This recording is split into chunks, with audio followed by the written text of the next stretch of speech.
Unrest continues to grow in Iran, with street demonstrations raging in cities across the country. Protesters have been publicly calling for the end of the Islamic Republic as its rulers look more and more vulnerable than during previous popular uprisings. The exiled Crown Prince Reza Pahlavi has now called on demonstrators to seize Iranian city centers. Supreme Leader Ayatollah Ali Khamenei has refused to back down. Authorities blacked out the internet for a second night in a row as rights groups say dozens of people have been killed.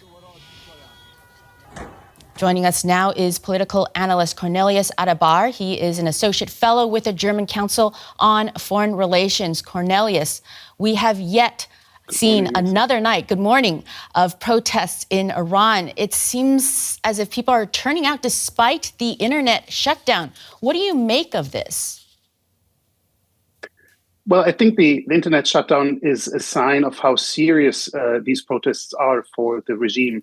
It only instigated this after a week or a couple of days of protests. So the regime is stepping up its response, very obviously. And yes, people take to the streets because they have reason to. They have suffered for a very long time. They have tried before in different formats and different protests and uprisings. And this is one which was sparked by the economic malaise in the country, by the fall of the rial, the currency, and people really fear for their lives. Also outside of the protests, they don't want to live in this particular situation anymore. I'm curious, does this time feel different to you from like the many rounds of protests we've seen over the years? Well, it's hard to say. I mean, 15 years ago, there were millions of people taking to the streets because the election was forged. 3-4 years ago, we saw the Women Life Freedom Movement, where people all across the country took to the streets after Mahsa Jina Amini was killed in custody for allegedly not wearing a proper headscarf. So it is different in a sense that the appearances are different. It's not yet, it doesn't yet have the levels of people out on the streets. The level of state repression is the same, and the calls from the people are also pretty much the same. They want an end to the Islamic Republic. They want to be determining their own lives much more than they can under this regime. I want to talk about Trump.